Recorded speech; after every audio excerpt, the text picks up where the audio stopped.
Everybody has different opinions on what the Lord's Supper is all about. Join us today on Back to Our Roots as we talk about this topic.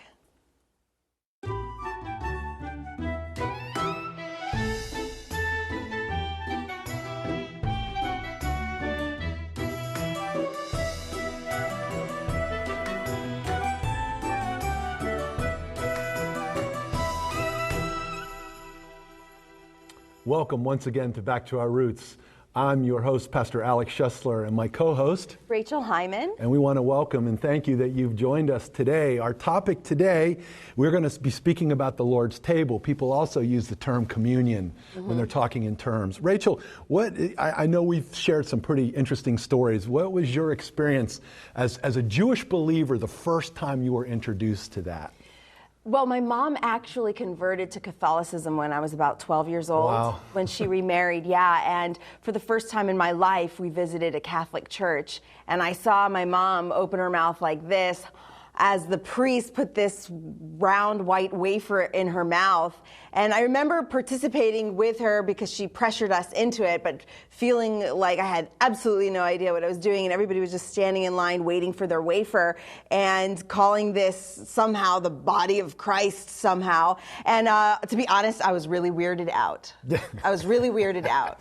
You know what's interesting is that I have to say my experience was almost identical. Really? It wasn't my mom, but it was friends of mine that they also were Catholics, and I had gone to church with them, and here I was, a nice Jewish boy from Miami, going to the Catholic church and watching them. I sat in the back.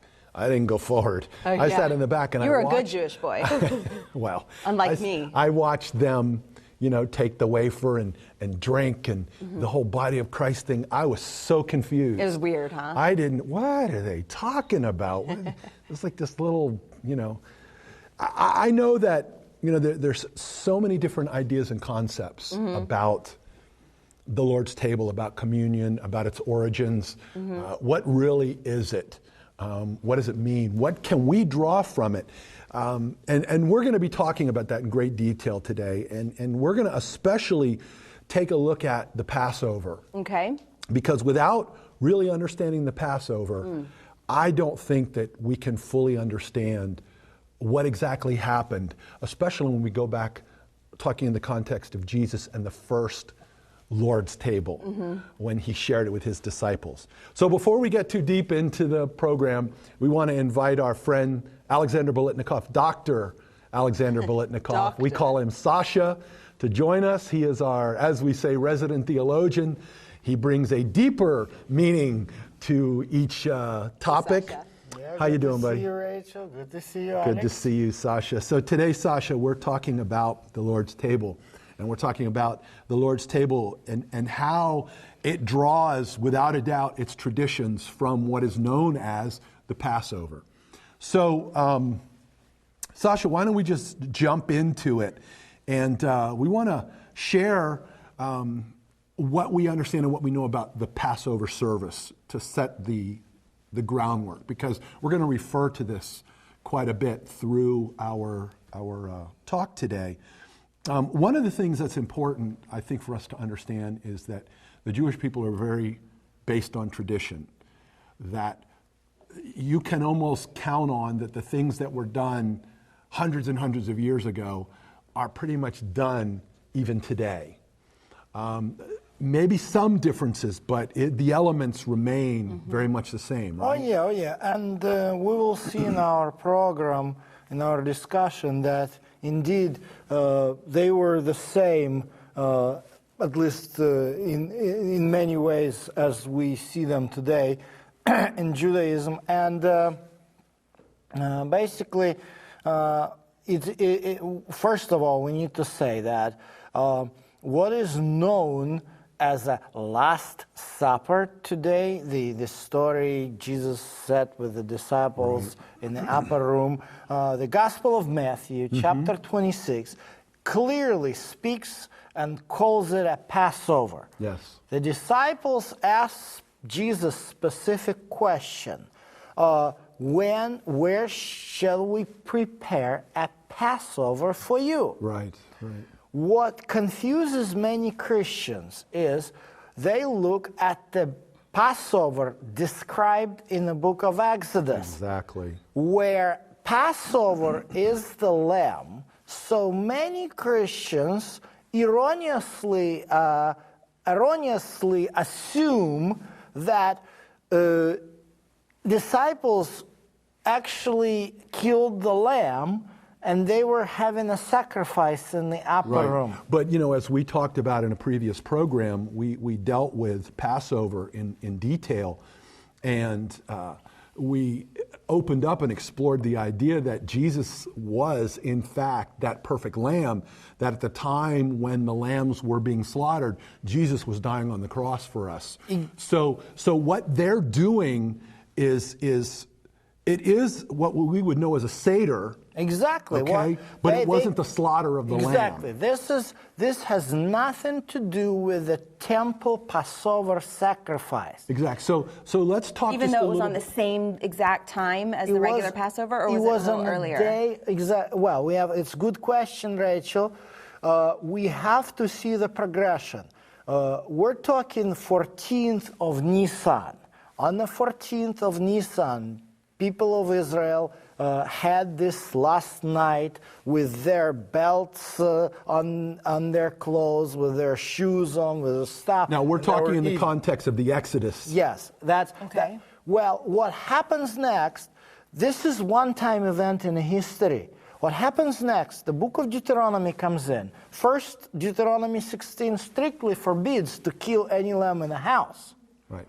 And that's why we have in the temple tradition a commemoration of Exodus through sacrificial service. And really that becomes the basic concept of the Passover itself, is that it is now a ritualistic commemoration, remembering those things that happened as God drew the people out of Egypt. And that's why Leviticus 23 sets up the Passover sacrifice, which is different than what was happening in Egypt.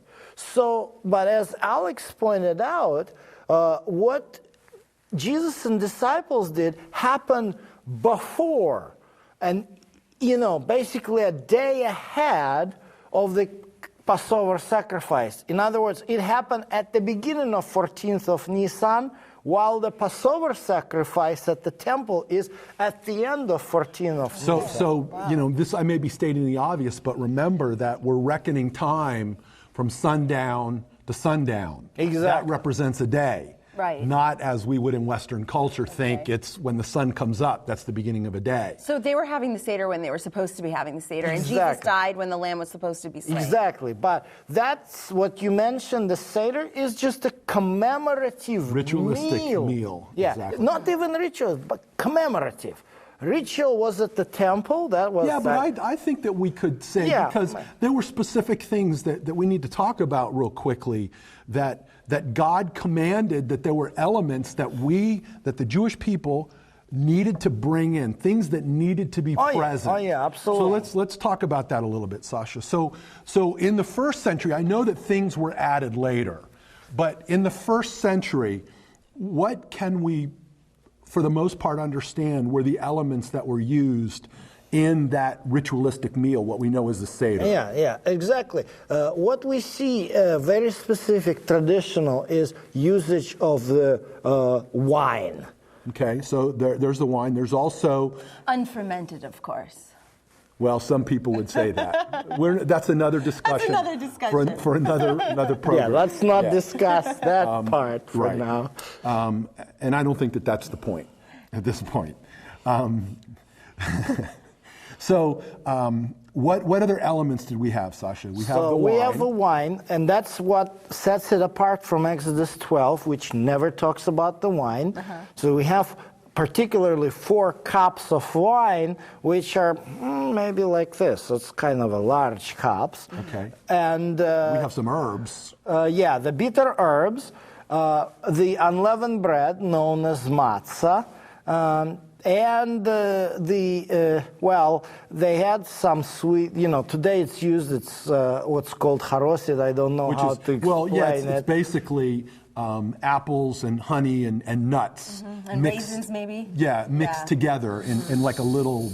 Sort of remembering this hard labor, the mortar they did for the bricks. Right. You know, so this is the elements, major element. But in the context of the Lord's table, in the context of the discussion that we have here, the two things that are definitely come up is the matzah and the cups. And the cups of the fruit of the vine. And the bitter herbs. Because they dip. Yeah, they dip, and you remember how Jesus dipped the matzah into the bitter herbs and gave it to Judas? And he said, the one who eats after this is the one that's going to betray me. Yeah. But the cups, this is how we know that it was traditional rabbinic Passover. Well, this also becomes then evidence, I believe, that yes, Jesus and his followers were in fact celebrating a Passover Seder, without a doubt, based on the setup, the elements, and everything. The other thing, just as a little sidebar, Sasha, and I wonder what your feeling is about this. I've always thought that this picture that we have, like Leonardo da Vinci paints of the Last Supper, you know, of all these men sitting at the table, you know, straight across in a line, is not true at all. This is like a picture of the dining room of Italian convent. So I think more likely they were sitting in like a horseshoe type of shape. The tables would have been more like that. It was very low because first of all they were kind of sitting down on the floor, right? And they were supposed to recline. Exactly. You know, you got that's how we know that when it talks about how John laid his head on the bosom of Jesus, you know, he didn't like in the chair pull Jesus over and no, because of how they were laying. Yeah, it was very easy for him just to lay back, and there he was. You lean your right elbow against the left knee of your what does that body. symbolize again? Being free. Unity. And being free, too, was a symbol of freedom. Yeah, exactly. That a rich man ate reclining while a poor man ate standing.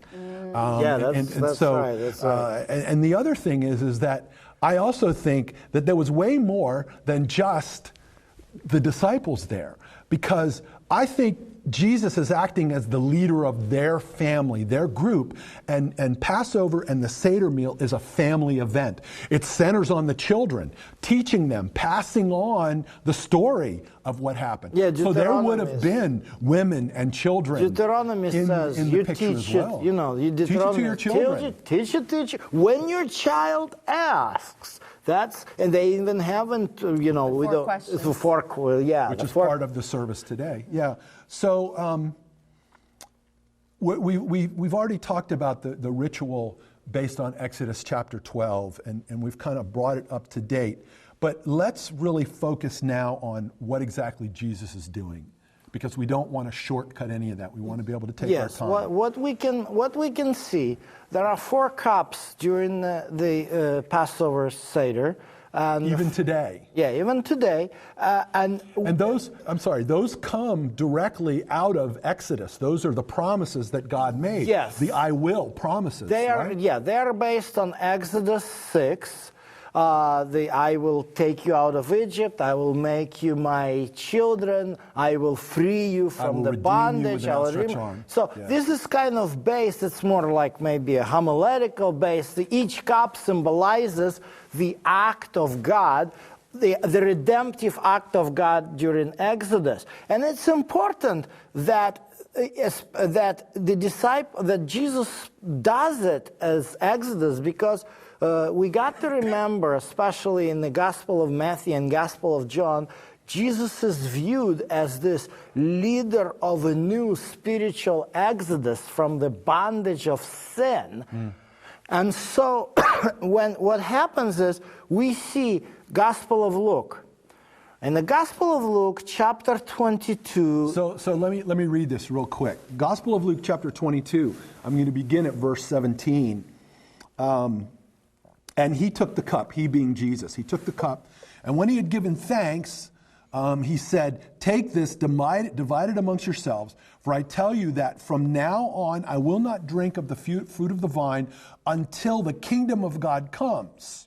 Okay, so let's stop right there and let's talk about the cup, because the next thing is he's going to go on and he's going to talk about the bread. Exactly. Right? This is what makes it very unconventional for many people, because everybody, especially in Protestant tradition, know you take the bread first. And then you take the wine. And in Luke, verse 17, he takes the cup, and then he takes the bread. It's in reverse. But if you read next verse 20, then it's again the cup. Yeah. So you have two cups. This is definitely the hint. It's a very strong hint that there were other, we'll see another cup. So we have two cups out of four. What these two cups are? This one cup, which is in verse 17, this is a cup of plagues. That's the time when they drink this cup of wine and they read the story. Today they take the finger and they remember. Put a drop as we remember each one of the plagues. Each of the plagues. So they read how God rescued Israel with wonders and signs and things like this. Right. And what about the second one? The second cup is called the cup of redemption. And that's interesting because when they take, that's the third cup. Right. That's the cup of redemption. So the second cup. So the second cup is the cup of plagues. Okay, what about the first cup?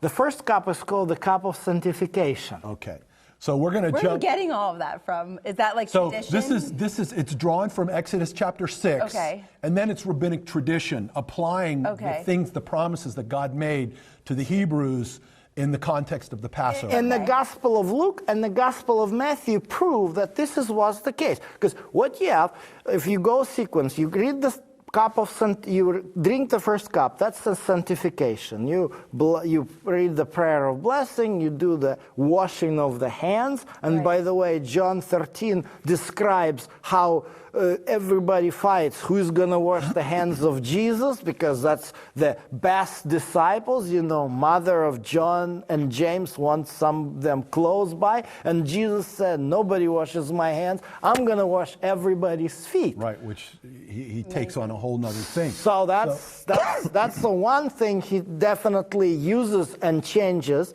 And then you have cup of plagues. That's when you read the story of Exodus. Right. And after that, we get to the third cup. Now the third cup, Sasha, let me interject. I think is it more than likely at the point of this narrative that this is where we are. Exactly. That we're at the third cup. That's the third Because this is when cup he says, of I'm not going to redemption. drink it.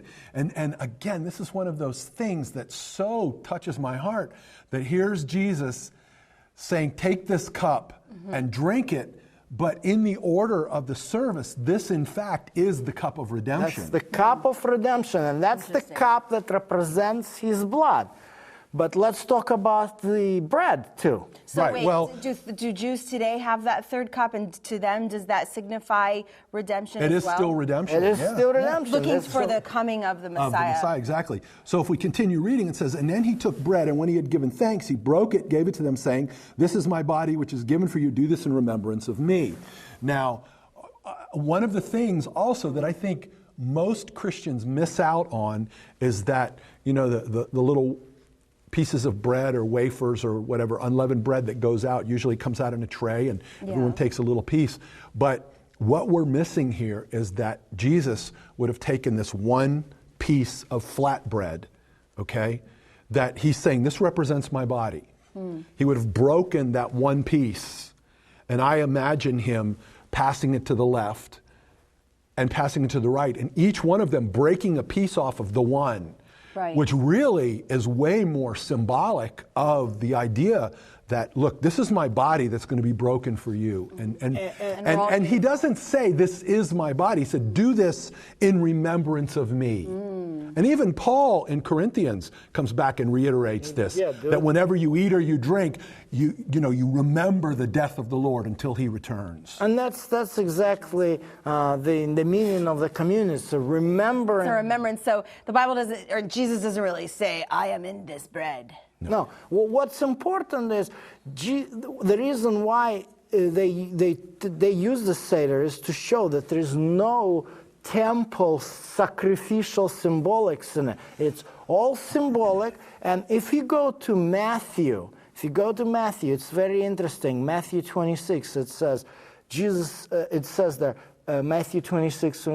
As they were eating, after they haven't eaten, Jesus takes the bread.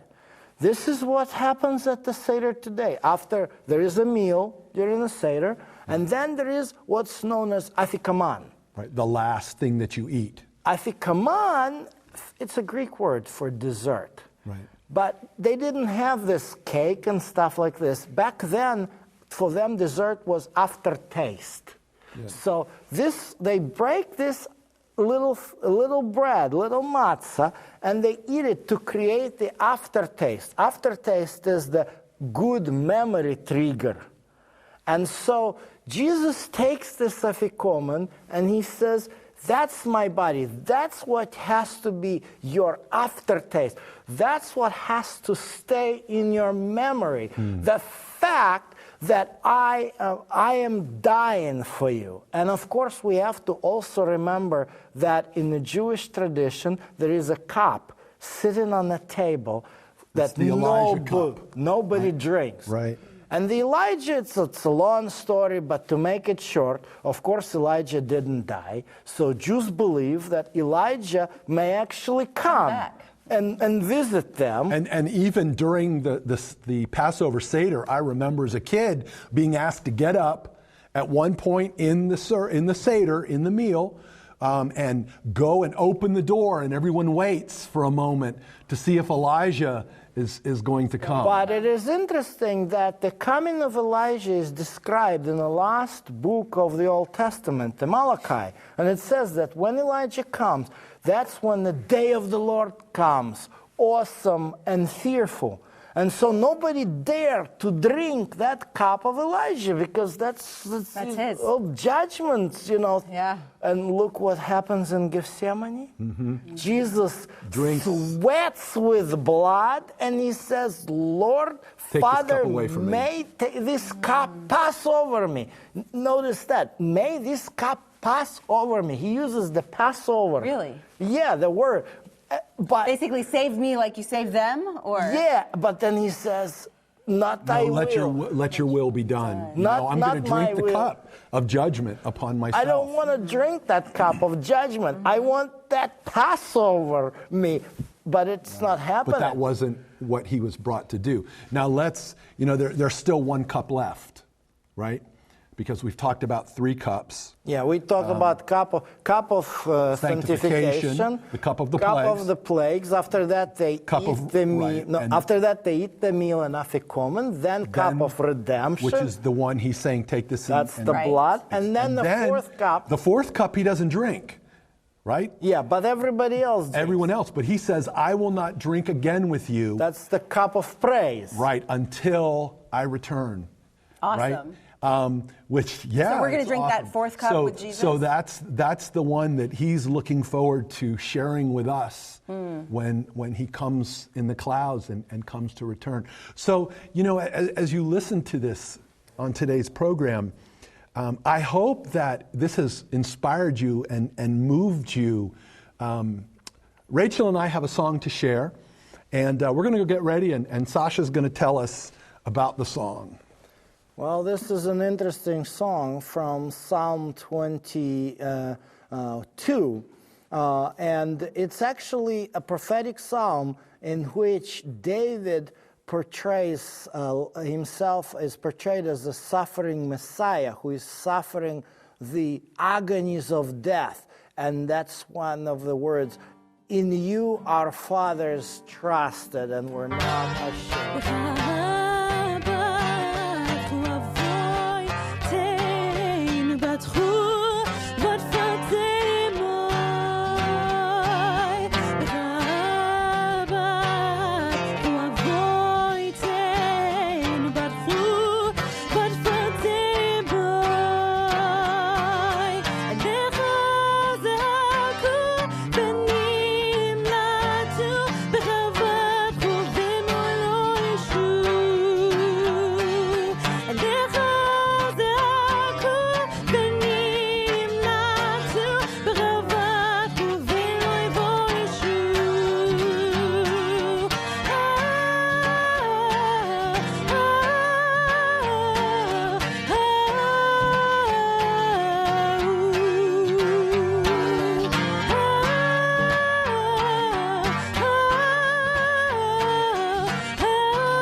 voitain batku bat vatemoy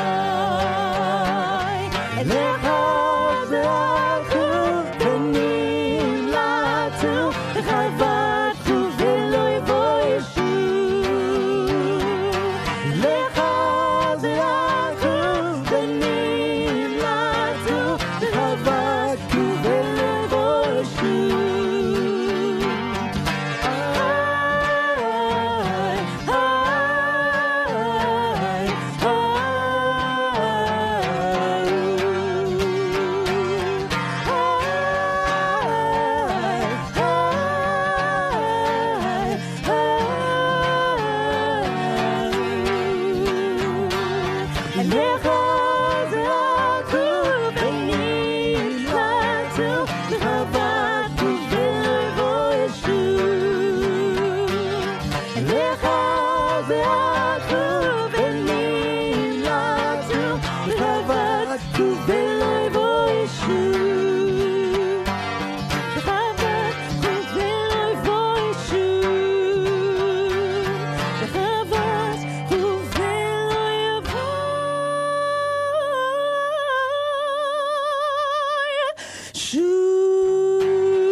Listen, I really hope that you have enjoyed our program today, that you see through that Passover celebration how Jesus revealed himself. May the Lord bless you and may he keep you, and may the Lord make his face to shine upon you and be gracious to you.